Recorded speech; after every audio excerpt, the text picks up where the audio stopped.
आम्हाला आज जाऊ द्या. आमच्यावर काय कारवाई करायचं करा, आमच्यावर कारवाई करा, आम्हाला जेलमध्ये टाका, फासावर चढवा, सुळावर चढवा, कारण आम्ही दहशतवादी आहे ना, आम्ही नक्षलवादी आहे. अहो तुम्ही पण शेतकऱ्यांची सरकार डरती है, सरकार हमसे डरती है, नहीं चलेगी, नहीं चलेगी, नहीं चलेगी, नहीं चलेगी, तानाशाही नहीं चलेगी, नहीं चलेगी. इन्क्लाब इन्क्लाब शेतकरी शेतमजूर एकजुटीचा भारत माता की इन्क्लाब इन्क्लाब. आमच्याशी बोलतात ते उपकार नाही करत आहे, आमच्यावर उपकार नाही करत आहे, त्यांचं कामच आहे, आम्ही त्यांना पाठवलंय तिथे. त्यांचं कामच आहे आमच्याशी बोलणं, मग त्यांचं काम आहे आमच्याशी बोलणं. ते काय आमच्यावर म्हणजे काय चर्चा करायला म्हणत नाही की तिथे जायचं नाही म्हणून, आम्हाला अधिकार आहे पूर्ण तिथे जायचा. काय उपकार नाही करत ते आमच्यावर, आमच्यावर ऑर्डर दाखवा, आम्हाला ऑर्डर दाखवा की येऊ नाही शकत म्हणून. कोणत्या कायद्यात लिहिलेलं आहे ते दाखवा आम्हाला की आम्ही येऊ शकत नाही. भावना संतप्त आहेत, तुम्ही त्या भावना समजून घ्या, तुम्ही त्यांच्याशी बोला. या लोकांना सगळ्यांना तिथे यायचं आहे, आम्ही काही दंगा फसाद करणार नाही. हे जरा थांबा, मागे मागे सरकार, हे महिलांना लुटू नका, महिलांना लुटू नका, महिलांना लुटू नका, महिलांना मागे सरकार. हो आमचं बसायचं काही विषयच नाही साहेब, आम्हाला जायचंय, आम्हाला कुठे घालायचं घाला, कारवाई करायचं करा, आमचं काही म्हणणं नाही. मागे घ्या.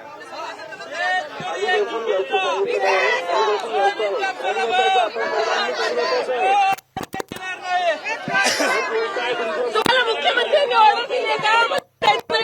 त्यांचं म्हणणं आहे तुम्ही आम्हाला अडवलं. आम्ही म्हटलं विधान भवनात जाण्याचा आम्हाला अधिकार आहे. हे विधान भवन आमच्या पैशातनं झालेलं आहे, हे विधान भवन आमच्या पैशातनं तयार झालेलं आहे. मंत्री आमच्याशी चर्चा करणार, ते काय उपकार करत नाही, त्यांना आम्ही निवडून दिलेलं आहे, आमच्या पैशातनं ते सभागृह बांधलं गेलेलं आहे. आणि कोणत्या तुम्ही आम्हाला करताय? आम्ही काय नक्षलवादी आहे, आम्ही काय दहशतवादी आहे, आम्ही काय गावगुंड आहे, आम्ही काय अजमल कसाबच्या टोळीतले, आम्ही काय दाऊदच्या टोळीतले? आम्हाला जाण्याचा अधिकार आहे आणि त्यामुळे होऊ शकत नाही. एका बाजूला भ्रष्टाचार करणाऱ्या मंत्र्यांना पोलीस संरक्षणात गावाकडे न्यायचं आणि न्याय मागणाऱ्या शेतकऱ्याला अडवायचं, ही सरकारची भूमिका बरोबर नाही. आम्ही विधान भवनात जाण्यावर थांबवत, आम्हाला विधान भवनात गेलं पाहिजे. आणि यांनी सांगितलं ते चर्चा करायला तयार. चर्चा किती वेळेस करतात ते, आम्हाला जाऊ द्या ना, फरक काय पडतो? नाही तर आम्हाला गोळ्या घाला, आम्हाला गोळ्या घाला, आम्हाला मारा, कारवाई करा, आम्हाला फासावर चढवा, काय तुम्हाला करायचं ते करा. सोयाबीनला भाव मागणं गुन्हा आहे का? कापसाला भाव मागणं गुन्हा आहे का? आम्हाला सोयाबीनला कमीत कमी 9,000 रुपये भाव खासगी बाजारात म्हणजे, आणि कापसाला 12,500 रुपये भाव खासगी बाजारामध्ये स्थिर झाला पाहिजे, अशी आमची मागणी आहे. सोयाबीन करा, सोयाबीन आयात करू नका, तेलावरची ड्युटी वाढवा. शब्द सरकारने दिलेला आहे, सरकारने हा शब्द पाळला पाहिजे. काय शब्द दिला तो सांगा. वाणिज्य मंत्री पियुष गोयल आणि राज्याचे उपमुख्यमंत्री माननीय देवेंद्रजी फडणवीस यांच्या अध्यक्षतेखाली सह्याद्री अतिथीगृहावर आमची 2 तास बैठक झाली. त्या बैठकीमध्ये वाणिज्य मंत्र्यांनी आम्हाला सांगितलं की आम्ही सोयाबीन एक्सपोर्ट करतो, इम्पोर्ट करणार नाही, आणि तेलावरची ड्युटी आम्ही वाढवतो. या बाबतीत मी अमितभाई शहांशी बोलून हा निर्णय तातडीने घेतो, हा शब्द त्यांनी आम्हाला दिला होता. घटनेत 9 तारखेला ती गोष्ट झाली होती. 9 तारखेपासून इतके दिवस झाले, अजून निर्णय झाला नाही.